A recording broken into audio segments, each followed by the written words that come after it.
So it's a book called entitled The Game of Life and How to Play It. And it's by Florence Scovel Shinn. I think I said her name right. It's a self-help book. It's a very short book. But anyways, in the book it pretty much talks about the game of life and the mastery of life. But through for her it's about life principles as far as like faith, spiritual and stuff like that. But I want to talk about more so the principles that apply to life, especially when you're living in America and understanding that life is a game. Like life is literally a game. As I've, kind of matured in my life, I understood that life is really about how you play the game. And the quicker you can kind of play the game, the quicker you can get out. So what do I mean? Understanding that finances is a game, economics is a game, understanding that money is a game, relationships are a game. And when I'm saying the game, I don't mean it as you use it to play people or manipulate people, but understanding that there is a system that is kind of at work no matter what we do. And it's just some things you kind of just can't get around. I know oftentimes we talk about how, people blame the government, things are terrible, this, that, and the third. And I understand that. I'm not, disagreeing with, how you feel. But what I will challenge you is to kind of take a deeper look at what's going on. So a lot of times, especially when it comes to money, one thing that I notice is that the people who have money have control, right? The people who have money have control. So if I understand that the people who have the money have control, then me trying to argue, that's like me trying to I own a company or you own a company, right? You're the boss. Whatever rules you have, go. You know what I'm saying? You made this company from the ground up, from scratch, whatever. I'm gonna argue with you about how you run your company. I can, but how far would I really get? Because all you have to do is fire me and replace me with somebody else. You know what I'm saying? To me, I think the same thing when it comes to economics. You know what I'm saying? Like, if somebody has the money, they have the control. So guess what I should do if I want to have control? I should probably go get some money. Now it doesn't mean that might not necessarily need millions or billions of dollars, right? But if I want to have a certain level of control over my life, I should utilize certain resources to get it. I think another thing that I understand is that a lot of times, the game of life is not fair. It's not. Everybody starts at a different, starting point. And that's okay. Like, I know race sometimes plays a factor. I know age sometimes plays a factor. Demographics, where you live, where you don't live. All those things can play a factor in where you start. But I think ultimately the only thing that plays a factor in how you finish is you, right? One thing I've also learned in the game of life is that if you don't shoot, you definitely don't score. But if you shoot, the more shots that you get up, the better chance that you have to score, right? So if I wanted to go, be Michael Jordan or Kobe Bryant or any of these people, I use basketball analogies. I love basketball. If I want to be as good as these people, what do I? Steph Curry. If I want to be as good as these people, what do I have to do? I have to get the shots up. I have to get my reps in. If I never get any reps, I'll never be as good. Now, does that mean that if I do get the reps, that I'll be as good? Maybe, maybe not. You might hit whatever, but all in all, you'll hit whatever your cap or your ceiling is in that particular avenue. You know what I'm saying? But if you don't shoot, you definitely don't get it. So another thing that I've learned in the game of life is that you gotta get your shots in, man. Like, and sometimes when you get your shots in, you cannot get your shots in trying to be like somebody else. You can only get your shots in trying to be you. Because if you want to be Steph Curry, but your name is David, there's only one David, whoever you are. You know what I'm saying? Like, I'm gonna say David G. Like, David G is only one you. You know what I mean? Like, there's not there's no other Davids like you. So it's like if you're trying to be Steph Curry, you're doing yourself a disservice. You know what I'm saying? Like, life gives us life for us to make the best of our lives, not somebody else's life. So it's understanding that, economics, finances, understanding money. It's understanding that you got to get your shots in. It's understanding, I guess, discipline, and that you kind of do attract what you are, like, or who you are, like. And I'm not necessarily saying like, okay, I got all these troubles in my life. You trying to say I attracted my troubles? I'm not saying that. But what I am saying is that when I became a better person, I started kind of getting better people around me. You know what I mean? Like, if I want to be a person that wants to make money and want to do this, want to do that, I need to be around other people who either have that mindset or who already make money. Like, you know what I'm saying? It's understanding that everything is literally a game, bro. Like, it's literally a game. And I'm not saying this for you to play people, but I'm saying for you to play the game. If you want financial freedom, you have to play the game according to where it is, because I can argue with the powers that be. I can argue with the government. But in every century, in every time, there's always been some kind of democracy or government that people have either tried to overthrow, or who the government always operated in their best interest and not always in the interest of the people.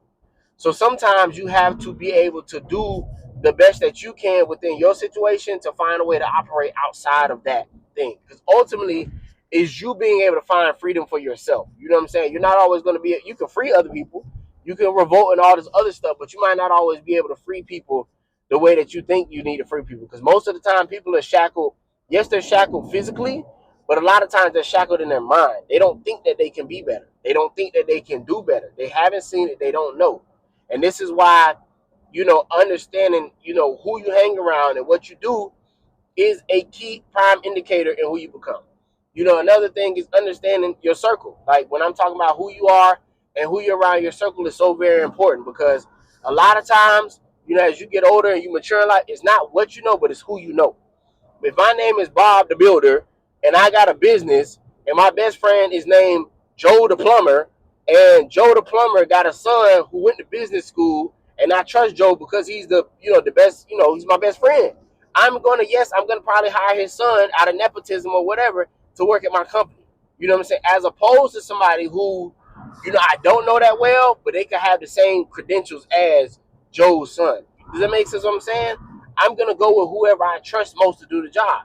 So a lot of times, even when it comes to race and stuff like that, and this could be a touchy subject, but I'm black, so I'm gonna say it. Sometimes if it's a white person who owns the White Institute, I'm probably gonna go to my white counterparts to see if they have somebody that I know, because I already have a relationship with them. I already trust them. We already have some kind of like mutual relationship, mutual, benefits or whatever. Now, does that mean that that's fair? No, I'm not saying that it's fair. But if you as a minority, or you as anybody else, what I'm saying, a person who's not a minority or whatever, and this is not all about race, this is life. If you have a business, you are going to find the best person that you can for the job. If you have somebody who is a friend and they have a son who is capable of the job, you probably would rather choose them because you trust them than somebody else. Obviously, you want the best person from the job no matter what.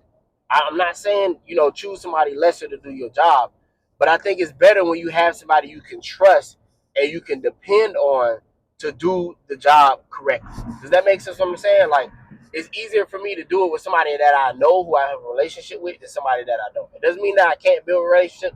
It doesn't mean that I don't need to, but I'm going to start with my circle first, and then I'm going to go out. It's the same thing when you building a business. You're probably going to start with your resources first, and then eventually you'll branch out to other people. Ultimately, find the best person for the job. But understand this is still a game. Another thing, talking about relationships, man. A lot of times when we talk about relationships, who you are is what you attract. You know what I mean? And when I'm saying that, I'm not saying that bad people won't come in your life, but if you're a positive person, don't nobody want to be around a negative person. They don't. Especially as you get older, people that are doing stuff in their life, they don't want to be around negative people. I don't want to be around negative people. So if I'm a positive person, you're a negative person, I'm not going to really attract you, because you already know you can't come in my circle with that kind of negativity. You just can't. So this is what it means more so when you're attracting a certain type of people, or you attract the people you want to be around. Like, you're either allowing them to be negative around you, which I'm not saying people don't have down moments and sob stories. We all do. Like, we all do, some more than others. But it's also understanding that, hey, I'm trying to go here. You want to just stay here and complain. I understand that, but I got to get here. So ultimately, man, you have to watch who you surround yourself around. And it's not saying that people don't go through things. It's not saying that you can't help people, but ultimately you have to help yourself first. If you don't help yourself first, and we both in this boat and it's sinking, and I'm sitting here trying to help you instead of getting on the lifeboat, then we both gonna die. Why would I do that? You know what I'm saying? Like, I need to make sure my family is secure in the lifeboat, and then if I can come back and get you, I'll come back and get you. Because ultimately, and it's kind of morbid sometimes. We are a community and we're here to help each other, but we are also responsible for the life that we have been given. You know what I mean? So you have to stay in there, but understand that life is a game, man. Money is a game. Like, I wish I would have figured this out a long time ago, bro. Like, because I'm trying to play, and we listen to social media and they tell you, oh, don't do this, but I know we want to raise our kids for the world that we foresee. You know what I'm saying? Like, this is the world I want my kids to grow up in. But you also have to raise your kids, prepare your kids for the world that is currently. Yes, the world will change, but you have to prepare them for what is. So if you're preparing your kid for like an easy life, and life isn't easy, you're setting your kids up for a harder life. You know, you have to build resilience. You have to have mindset. Sometimes mindset is the biggest thing that's going to set you apart. People think that it's always skills, and it's not always skills. It's what you believe. Like, and it sounds too good to be true sometimes, but literally what you believe is what you become, because you start acting from those notions that you believe. You start acting from the place of that belief. Like, if I actually believe that I could do something, I'm gonna go out here and I'm gonna try to do it everything that I can, because I actually believe that it's possible. And even if you don't believe that right now, you won't really know it until you do it. I promise you. Like, once you do it, you'll realize, like, dang, a lot of people, it's really their mind. Like, it really does keep them stuck. But understand that life is a game. There are a lot of spiritual laws that do play effect. If you want to read the game of life and how to play it, you can read that book too. But this is just my take on that. It's understanding, and I'm not necessarily talking about manifesting and stuff like that. It's just understanding that this is a game. And the quicker you can play the game, the quicker you can win the game. But you have to get in the game. The more you complain about how unfair the game is, there are people who are going to continue to win at the game. I'm not saying that you can't try to beat the game and change the game, but isn't it easier to change the game when you have the resources to change the game? So shouldn't you try to go get the resources to change the game instead of complaining about how unfair the game is? If I'm playing a video game, if I want to be the best player, like if I'm playing Fortnite, any other, I got to get my skins, I got to get this, I got to get that, I got to get my armor ready so that way I can fight. I can't just say, this game is so hard, I'm not winning, and the game makers did this and did that, if I'm not trying to actually be the best and beat the game. Does that make sense what I'm saying? So, use that, understand the game of life. It all has its lessons, man. And there are laws, which I can talk about some more that I've seen in my life. But the first one, man, is the people who had the money had the control, bro. So if you want to have more control of your life and your job and this, that, and third, you got to get the resources needed to be successful. That's all that I'm going to say. They don't always give them to you out the bat, depending on your circumstances, but you can go get them. It takes some work. It takes some belief. It might not be as much work as you think, but you have to believe that it is possible. And I think the main way to believe it's possible is to see people who have done it before you and listen to their stories over and over and over and over and over again until you brainwash yourself to believe, oh, I can actually do this. This is actually possible. Yes, it is. Till next time, follow, like, comment, subscribe. You know what I'm saying?